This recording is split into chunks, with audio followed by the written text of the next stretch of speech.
নিচের কোনটি চকচকে অধাতু? Sulphur, oxygen, graphite, chlorine. নিচের কোনটি চকচকে অধাতু?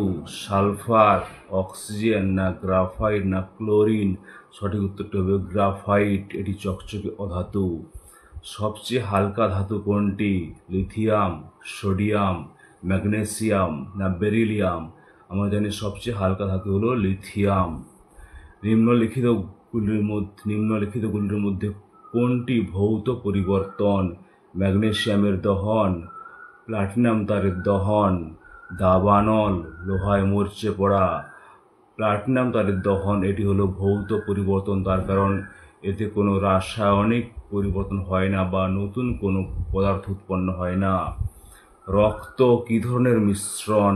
প্রকৃত দ্রবণ, কলয়েড দ্রবণ, সাসপেনশন? ডি কোনোটি নয়, রক্ত একটি হলো কলয়েড দ্রবণ। নিম্নলিখিতগুলির মধ্যে কোনটির জলের দ্রাব্যতা তাপমাত্রা বাড়ালে কমতে থাকে? চিনি, খাদ্য লবণ, কলিচুন, না সোডা? আমরা জানি যে কলিচুনের দ্রাব্যতা তাপমাত্রা বাড়লে পরপর কমতে থাকে। নিম্নলিখিতগুলির মধ্যে কোনটির জলের দ্রাব্যতা তাপমাত্রা বৃদ্ধিতে প্রায় একই থাকে? Ammonia, sodium chloride, calcium carbonate, বা কোনোটি নয়? সঠিক উত্তরটি হবে সোডিয়াম ক্লোরাইড।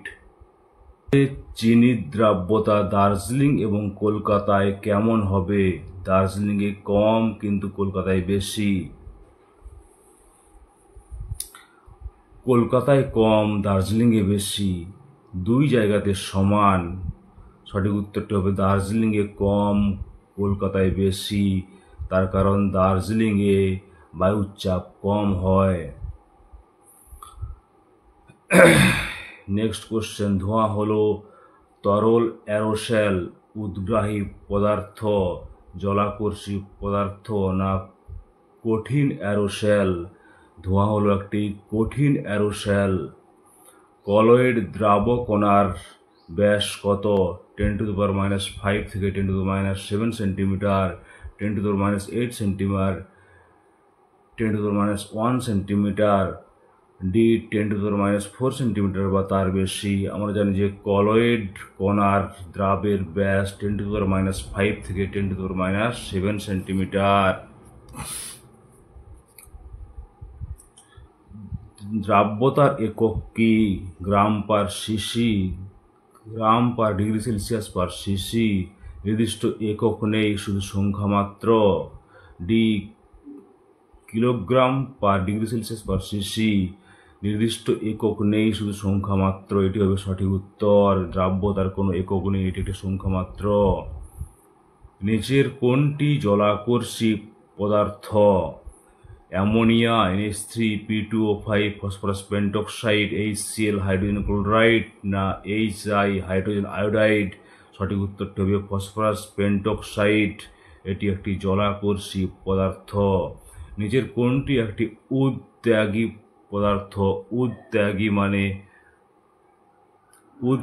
মানে যারা জল বর্জন করে বা জল ত্যাগ করে। Sodium carbonate .10H2O, sodium carbonate .5H2O, magnesium chloride .10H2O, magnesium chloride .5H2O? সঠিক উত্তরটি হবে সোডিয়াম কার্বনেট .10H2O, এটি হলো একটি। এরপর আমরা চলে আসছি পরের প্রশ্নে। কোন ধরনের পর্দার মধ্য দিয়ে কলয়েড কণা যেতে পারে না কিন্তু প্রকৃত দ্রবণের কণা যেতে পারে? পার্চমেন্ট কাগজ এবং প্রাণীদেহের ব্লাডার, ফিল্টার কাগজ, ছাঁকনি? সঠিক উত্তরটি হবে পার্চমেন্ট কাগজ এবং প্রাণীদেহের ব্লাডার। এর মধ্য দিয়ে কলয়েড কণা যেতে পারে না কিন্তু প্রকৃত দ্রবণের কণা যেতে পারে। পরের প্রশ্নে আমরা চলে আসছি। দ্রাব্য ও দ্রাবকের পরিমাণের উপর নির্ভর করে দ্রবণকে কত ভাগে ভাগ করা যায়? 3 ভাগে, 5 ভাগে, 4 ভাগে, না 6 ভাগে? সঠিক উত্তরটি হবে 3 ভাগে ভাগ করা যায়। এরপর আমরা চলে আসব এইখানে, তরল দ্রাবকে গ্যাসের দ্রবণে চাপের প্রভাব সংক্রান্ত সূত্রটি কার? নিউটনের, চার্লসের, বয়েলের, না হেনরির? সঠিক উত্তরটি হবে বয়েলের। এরপর আমরা অ্যাকচুয়ালি এটা হবে হীরকের সংকেত কি হবে? Ferrous sulphate dot 7H2, sodium chloride, silver chloride না সি? আমরা জানি হীরক একটি কার্বনের রূপভেদ, তাই এর সংকেত হবে সি। সোডা ওয়াটার বা লেমনেডের বোতলে ছিবি খুললেই কি গ্যাস বেরিয়ে আসে? Carbon monoxide, nitric oxide, carbon dioxide, nitrogen dioxide. সঠিক উত্তরটি হবে কার্বন ডাইঅক্সাইড গ্যাস বেরিয়ে আসে। ফেরিক ক্লোরাইড কি ধরনের পদার্থ? উদ্যাগী, জলাকর্ষী, উদগ্রাহী, কোনোটি নয়। সঠিক উত্তরটি হবে উদগ্রাহী, মানে যেটা জল শোষণ করে বা জলের প্রতি যার আকর্ষণ আছে। এরপরে আমরা দেখে নেব তরলে কঠিন দ্রবণের দ্রাব্যতার সাথে উষ্ণতার সম্পর্ক কিরূপ? সমানুপাতিক, ব্যস্তানুপাতিক, প্রথমে সমানুপাতিক পরে ব্যস্তানুপাতিক না কোনোটি নয়? সঠিক উত্তরটি হবে সমানুপাতিক, অর্থাৎ উষ্ণতা বৃদ্ধির সাথে সাথে তরলে কঠিনের দ্রাব্যতা বাড়তে থাকে। এর পরের প্রশ্নে আমরা চলে আসব দ্রবণ কোন ধরনের পদার্থ? মিশ্র পদার্থ, মৌলিক পদার্থ, যৌগিক পদার্থ? সঠিক উত্তরটি হবে মিশ্র পদার্থ। আমরা জানি দ্রবণ একটি মিশ্র পদার্থ। নিচের কোন বিজ্ঞানী ত্রয়ী সূত্র আবিষ্কার করেন? নিউল্যান্ড, ডোবেনিয়ার, মেন্ডেলিভ না বোর? সঠিক উত্তরটি হবে ডোবেনিয়ার। আধুনিক দীর্ঘ পর্যায় সারণীতে মোট কটি শ্রেণী রয়েছে? 16টি, 18টি, 17টি না 9টি? সঠিক উত্তরটি হবে 18টি শ্রেণী রয়েছে, 18টি। এরপর আমরা দেখে নেব মেন্ডেলিভের পর্যায় সারণীতে নিষ্ক্রিয় গ্যাসগুলি কোন শ্রেণীতে অবস্থান করেছে? 0 শ্রেণীতে, 5 নম্বর শ্রেণীতে, 6 নম্বর শ্রেণীতে না 2 নম্বর শ্রেণীতে? সঠিক উত্তরটি হবে 0 শ্রেণীতে। মেন্ডেলিভ নিচের কোন মৌলকে দুষ্ট মৌল রূপে চিহ্নিত করেছেন? নাইট্রোজেন, ইউরেনিয়াম, থোরিয়াম না হাইড্রোজেন? হাইড্রোজেন। সঠিক উত্তরটি হবে হাইড্রোজেন। মেন্ডেলিভ হাইড্রোজেনকে দুষ্ট মৌল রূপে চিহ্নিত করেছেন।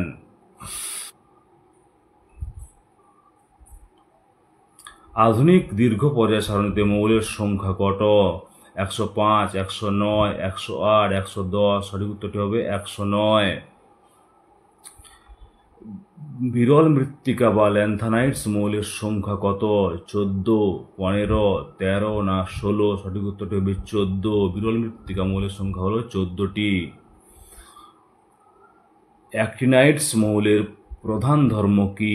এরা ধাতু, এরা তড়িৎ ঋণাত্মক, এরা রঙিন, এরা তেজস্ক্রিয়। অ্যাক্টিনাইটস মৌলদের বলা হয় এরা সবাই তেজস্ক্রিয় হয়। নিম্নলিখিত মৌলগুলোর মধ্যে কোনটি সবচেয়ে বেশি তড়িৎ ধনাত্মক? সোডিয়াম না ম্যাগনেসিয়াম, সালফার না অ্যালুমিনিয়াম? এই 4টি মৌলের মধ্যে সবচেয়ে তড়িৎ ধনাত্মক হবে সোডিয়াম, Na। অ্যাক্টিনাইটস মৌলগুলি কোন পর্যায়ে অবস্থান করে? 5 নম্বর পর্যায়, 6 নম্বর পর্যায়, 7 নম্বর পর্যায় না 8 নম্বর পর্যায়? অ্যাক্টিনাইটস মৌলগুলি 7 নম্বর পর্যায়ে অবস্থান করে। নিম্নের কোনটি সন্ধিগত মৌল? আয়রন বা Fe, নেপচুনিয়াম Np, He বা হিলিয়াম না Na সোডিয়াম? এখানে সন্ধিগত মৌল হচ্ছে Fe বা আয়রন।